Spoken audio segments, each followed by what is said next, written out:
ಪ್ರಿಯ ವಿದ್ಯಾರ್ಥಿಗಳೇ, ಎಸ್ಎಸ್ಎಲ್ಸಿ ನಂತರ ಉಜ್ವಲ ಭವಿಷ್ಯಕ್ಕಾಗಿ ಉತ್ತಮ ಸೈನ್ಸ್ ಪಿಯು ಕಾಲೇಜನ್ನು ಹುಡುಕುತ್ತಿದ್ದೀರಾ? ಹಾಗಿದ್ದರೆ ಬನ್ನಿ, ಸಿಂಧನೂರಿನ ಹೆಸರಾಂತ ಆಕ್ಸ್ಫರ್ಡ್ ಸೈನ್ಸ್ ಪಿಯು ಕಾಲೇಜಿನಲ್ಲಿ ಪಿಸಿಎಂಬಿ ಮತ್ತು ಪಿಸಿಎಂಸಿಎಸ್ ಕೋರ್ಸ್ಗಳಿಗೆ ನುರಿತ ಅನುಭವಿ ಉಪನ್ಯಾಸಕರಿಂದ ಬೋಧನೆ, ಅತ್ಯುತ್ತಮ ಪ್ರಯೋಗಾಲಯಗಳ ಜೊತೆ ನೀಟ್, ಜೆಡಬ್ಲ್ಇ ಮತ್ತು ಕೆಸಿಇಟಿ ನಂತಹ ಸ್ಪರ್ಧಾತ್ಮಕ ಪರೀಕ್ಷೆಗಳಿಗಾಗಿ ವಿಶೇಷ ತರಬೇತಿ ನೀಡಲಾಗುತ್ತದೆ. ನಮ್ಮಲ್ಲಿ ವಿಶಾಲವಾದ ಕ್ಯಾಂಪಸ್ ಹೊಂದಿದ್ದು ಪ್ರತ್ಯೇಕ ಹಾಸ್ಟೆಲ್ ಹಾಗೂ ಬಸ್ ಸೌಲಭ್ಯವಿದೆ. ದಾಖಲಾತಿಗಾಗಿ ಇಂದೇ ಸಂಪರ್ಕಿಸಿ Oxford science PU college, PWD camp, Sindhanur. ಕರೆ ಮಾಡಿ 9611988515. 2026 ಸಂಜೆ 7:15ಕ್ಕೆ ಸಿಂಧನೂರಿನ ಶಾದಿ ಮಹಲ್ನಲ್ಲಿ ಏರ್ಪಡಿಸಲಾಗುತ್ತಿದೆ. ಆ ಕಾರಣದಿಂದಾಗಿ ಇಂದು ಈ ಒಂದು ಪತ್ರಿಕಾಗೋಷ್ಠಿಯನ್ನು ಕರೆಯಲಾಗಿದೆ. ತಾವುಗಳೆಲ್ಲರೂ ಈ ಒಂದು ಪತ್ರಿಕಾಗೋಷ್ಠಿಯಲ್ಲಿ ಎಲ್ಲ ಪತ್ರಿಕಾ ಬಂಧುಗಳು ಬಂದಿರುವುದಕ್ಕಾಗಿ ತಮಗೆಲ್ಲರಿಗೂ ಸಹಿತ ಈ 3 ಸಂಘಟನೆಗಳ ವತಿಯಿಂದ ನಾನು ಪೂರ್ವಕವಾಗಿ ತಮಗೆಲ್ಲರಿಗೂ ಸ್ವಾಗತಿಸುತ್ತೇನೆ. ಮತ್ತು ಮುಂದಿನ ನಮ್ಮ ಈ ಎಲ್ಲ ಕಾರ್ಯಕ್ರಮಗಳ ಬಗ್ಗೆ ನಮ್ಮ ಮುಂದೆ ಸವಿಸ್ತಾರವಾಗಿ ತಿಳಿಸಲಾಗುತ್ತದೆ. ಅದೆಲ್ಲವನ್ನು ತಾವು ತಮ್ಮ ಪತ್ರಿಕೆಗಳಲ್ಲಿ ಅದನ್ನು ಪ್ರಸ್ತುತಪಡಿಸಿ ತಿಳಿಸಬೇಕೆಂದು ಮುಂದಿನ ಕಾರ್ಯಕ್ರಮಕ್ಕಾಗಿ ನಾನು ಅಧ್ಯಕ್ಷರಿಗೆ ಕೇಳಿಕೊಳ್ಳುತ್ತೇನೆ.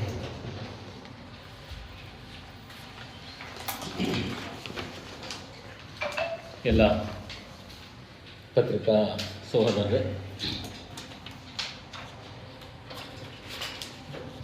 ನಾವು ಇವತ್ತು ಭಾರತ ದೇಶದ ಬಗ್ಗೆ ಚಿಂತನೆ ನಡೆಸಿದಾಗ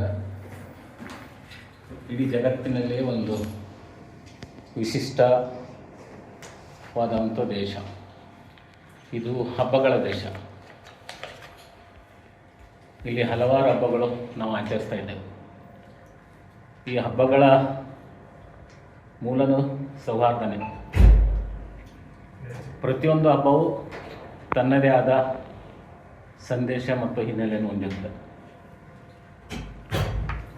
ಈ ಒಂದು ಹಿನ್ನೆಲೆಯಲ್ಲಿ ಇತ್ತೀಚೆಗೆ ತಾನೇ ಆಚರಿಸಿದಂಥ 2 ಹಬ್ಬಗಳು, ಒಂದು ಹೊಸ ವರ್ಷದ ಹಿನ್ನೆಲೆ ಮತ್ತು ಬೇವು ಬೆಲ್ಲ, ಅಂದ್ರೆ ಜೀವನದಲ್ಲಿ ಕಷ್ಟ ಸುಖಗಳು ಎರಡೂ ಇರ್ತವೆ ಸರಿಯಾಗಿ ಸ್ವೀಕಾರ ಮಾಡಬೇಕೆಂಬ ಹಿನ್ನೆಲೆ ಹೊಂದಿರುವಂಥ ಯುಗಾದಿ ಹಬ್ಬ ಮತ್ತು ಒಂದು ತಿಂಗಳ ಪರ್ಯಂತ ಉಪವಾಸದ ಮೂಲಕ ಮನಸ್ಸಿನ ಮೈಲವನ್ನು ಸ್ವಚ್ಛಗೊಳಿಸಿ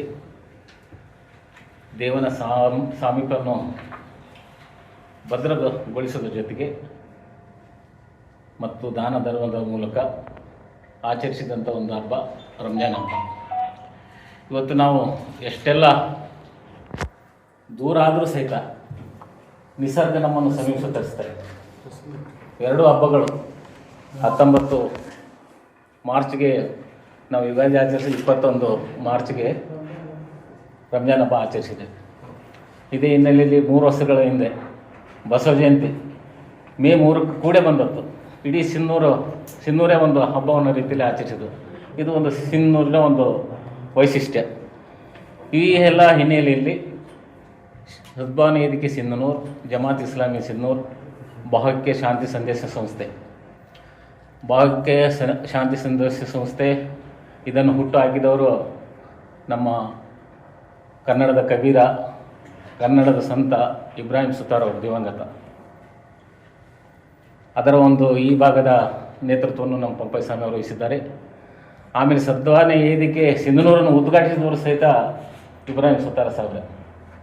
ಅವರ ಒಂದು ಕೊಡುಗೆ ನಮ್ಮ ನಾಡಿಗೆ ಬಹಳಷ್ಟಿದೆ. ಈ ಒಂದು ಶಾಂತಿ ಸಂದೇಶಕ್ಕಾಗಿ, ಶಾಂತಿಗಾಗಿ ಒಳ್ಳೆಯ ಒಂದು ಕೊಡುಗೆ ಈ ಸಂದರ್ಭದಲ್ಲಿ ಅವ್ರನ್ನ ನಾವು ನೆನೆಸ್ಬೇಕಾಗುತ್ತೆ.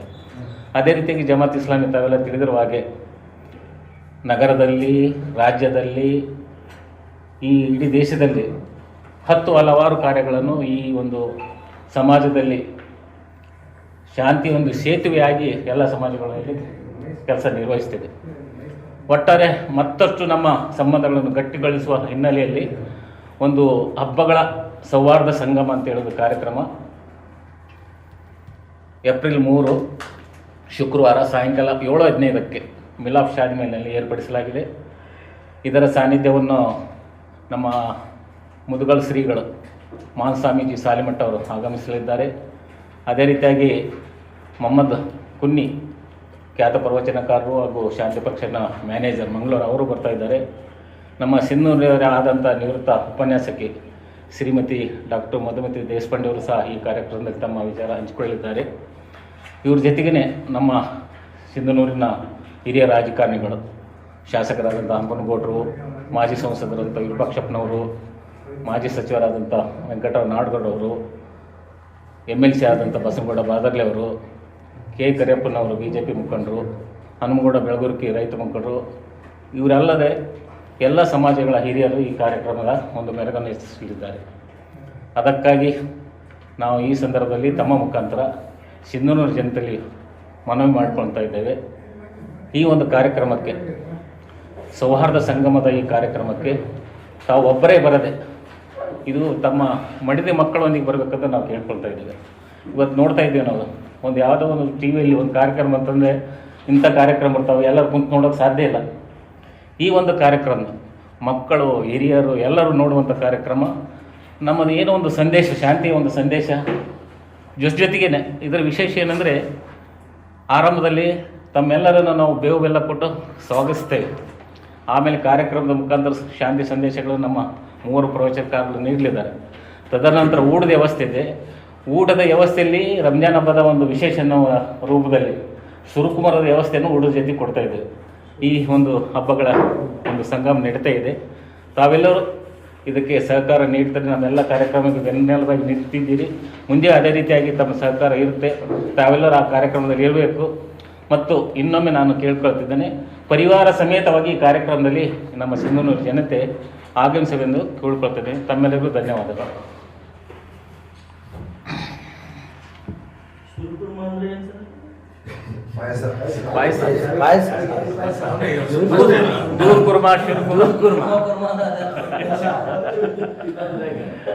ದೂದ್ ಕುರ್ಮಾ, ರಂಜಾನಿನ ದೂದ್ ಕುರ್ಮಾ, ಯುಗಾದಿಯ ಬೇವು ಬೆಲ್ಲ. ಉಪನ್ಯಾಸಗಳು ಮತ್ತೆ ಇರ್ತಾರ ಇವರೇ 3 ಜನ, ಇವರು 3 ಜನ ಸೇರಿಕೆ. ಅಲ್ಲ ಸರ್, ಇವ್ ಇರ್ತಾವ ಸರ್. ಜನರು ಮನೋರಂಜನೆಗೆ ಏನ್ ಮಾಡ್ತಾರೆ? ಮನೋರಂಜನೆ ಶಾಂತಿ ಸಂದೇಶ ಇರ್ತಾರ. ಇವಾಗೆಲ್ಲ ಜನರು ಅದನ್ನ ಬಯಸ್ತಾರಲ್ರಿ, ಏನ ಭರತನಾಟ್ಯ, ಏನ ಅದು ಬೇರೆ ವೇದಿಕೆ. ಆತ್ಮೀಯರೇ, ತಮ್ಮೆಲ್ಲರಿಗೂ ಭಕ್ತಿಯ ಶರಣಾರ್ಥಿ. ಡ್ಯಾನ್ಸ್ ಸದ್ಭಾವನಾ ವೇದಿಕೆ ಸಿಂಧನೂರು, ಜಮಾತೆ ಇಸ್ಲಾಮಿ ಇನ್ ಸಿಂಧನೂರು, ಭಾವೈಕ್ಯ ಶಾಂತಿ ಸಂದೇಶ ಸಂಸ್ಥೆ ಈ ಸಂಯುಕ್ತ ಆಶ್ರಯದಲ್ಲಿ ವಿಶೇಷವಾಗಿ ವಿನೂತನವಾಗಿ ಹಬ್ಬಗಳು, ಹರಿದಿನಗಳು ಆಯಾ ಧರ್ಮಕ್ಕನುಗುಣವಾಗಿ ಎಲ್ಲರೂ ಮಾಡ್ಕೊಂಡು ಬರುವಂಥದ್ದು ವಾಡಿಕೆಯಾಗಿದೆ. ಆದರೆ ಸಹಬಾಳ್ವೆ ಮತ್ತು ಭಾವೈಕ್ಯ ಮತ್ತು ಸದ್ಭಾವನೆಯೊಂದಿಗೆ ನಾವು ಹಬ್ಬಗಳ ಮಹತ್ವವನ್ನು ಅರಿಯಬೇಕಾಗಿದೆ. ಯಾಕಂದರೆ ಯುಗಾದಿ ಆಚರಣೆ ಮಾಡಿದ್ದೇವೆ, ಅವರು 1 ತಿಂಗಳ ಉಪವಾಸ ಆಚರಣೆ ಮಾಡಿ ರಂಜಾನ್ ಹಬ್ಬನೂ ಆಚರಣೆ ಮಾಡಿದ್ದಾರೆ. ಆದರೆ ಎಲ್ಲ ತತ್ವಗಳು ಒಂದೇ, ಅದು ಸಮುದ್ರಕ್ಕೆ ಸೇರುವಂತೆ ಯಾವ ತತ್ವದಲ್ಲಿ ಕೆಡುಕನ್ನು ಹೇಳುವುದಿಲ್ಲ, ಒಳ್ಳೆಯದನ್ನೇ ಇರ್ತವೆ. ನಾವು ಸೃಷ್ಟಿ ಮಾಡಿಕೊಂಡು ನಮ್ಮದು ಮೇಲು ಇನ್ನೊಬ್ಬರದ್ದು ಕೀಳು ಅನ್ನುವಂಥದ್ದು ಅದು ಎಲ್ಲ ಕಡೆ ಹರಿದಾಡಿದ್ರೂ ಸಹ ಸಿಂಧನೂರಿನಲ್ಲಿ ಮಾತ್ರ ಯಾವುದೇ ಒಂದು ತಾರತಮ್ಯವಿಲ್ಲದೆ ಎಲ್ಲರೂ ಭಾವೈಕ್ಯತೆಯಿಂದ, ಯಾಕಂದರೆ ಬಸವ ಜಯಂತಿ ಆಗಿರಲಿ, ರಂಜಾನ್ ಆಗಿರಲಿ, ಯುಗಾದಿ ಆಗಿರಲಿ, ರಂಜಾನ್ ಆಗಿರಲಿ, ಬೇಕಾದಷ್ಟು ಕೂಡಿ ಬಂದಿದ್ದರೂ ಕೂಡಿ ಬರದೇ ಇದ್ರೂ ಈ ಊರಲ್ಲಿ ಎಲ್ಲರೂ ನಿಂತು ಒಳ್ಳೆಯ ಕಾರ್ಯಕ್ರಮ, ಅವರಲ್ಲಿ ನಾವು ಭಾಗಿಗಳಾಗಿ ನಮ್ಮಲ್ಲಿ ಅವರು ಭಾಗಿಗಳಾಗಿರೋದ್ರಿಂದ ಈ ಸಲ ವಿಶೇಷವಾಗಿ ಮತ್ತು ವಿನೂತನವಾಗಿ ಯುಗಾದಿ ಮತ್ತು ರಂಜಾನ್ ಹಬ್ಬ ಬಂದಿರೋದ್ರಿಂದ ಇವು ಎರಡರ ಮಹತ್ವ ಏನು ಅನ್ನುವಂಥದ್ದು. ಹಬ್ಬಗಳ ಸೌಹಾರ್ದ ಸಂಗಮ, ಒಂದು ಹೋಳಿ ಹುಣ್ಣಿಮೆ ಬಂದೈತೆ ಅಂದರೆ ಅದರದ್ದಾದಂಥ ಮಹತ್ವ ಇರುತ್ತೆ. ಹಾಗಾಗಿ ಹಬ್ಬಗಳ ಕುರಿತಾಗಿ ನಾವು ಸೌಹಾರ್ದಿತವಾಗಿ ಆಚರಣೆ ಮಾಡಬೇಕು. ತಮ್ಮೆಲ್ಲರಿಗೂ ಭಕ್ತಿಯ ಶರಣಾರ್ಥಿ. ಡ್ಯಾನ್ಸ್ ಸದ್ಭಾವನಾ ವೇದಿಕೆ ಸಿಂಧನೂರು, ಜಮಾತೆ ಇಸ್ಲಾಮಿ ಇನ್ ಸಿಂಧನೂರು, ಭಾವೈಕ್ಯ ಶಾಂತಿ ಸಂದೇಶ ಸಂಸ್ಥೆ ಈ ಸಂಯುಕ್ತ ಆಶ್ರಯದಲ್ಲಿ ವಿಶೇಷವಾಗಿ ವಿನೂತನವಾಗಿ ಹಬ್ಬಗಳು, ಹರಿದಿನಗಳು ಆಯಾ ಧರ್ಮಕ್ಕನುಗುಣವಾಗಿ ಎಲ್ಲರೂ ಮಾಡ್ಕೊಂಡು ಬರುವಂಥದ್ದು ವಾಡಿಕೆಯಾಗಿದೆ.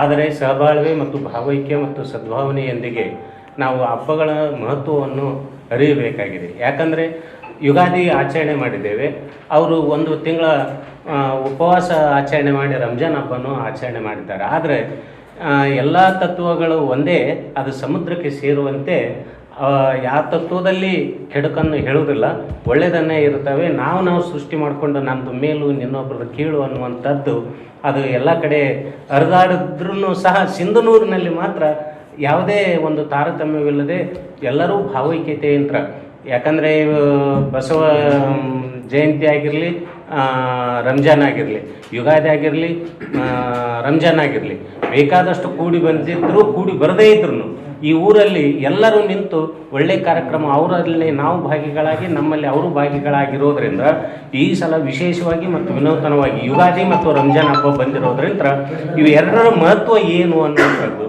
ಹಬ್ಬಗಳ ಸೌಹಾರ್ದ ಸಂಗಮ. ಒಂದು ಹೋಳಿ ಹುಣ್ಣಿಮೆ ಬಂದೈತೆ ಅಂದರೆ ಅದರದ್ದಾದಂಥ ಮಹತ್ವ ಇರುತ್ತೆ. ಹಾಗಾಗಿ ಹಬ್ಬಗಳ ಕುರಿತಾಗಿ ನಾವು ಸೌಹಾರ್ದಿತವಾಗಿ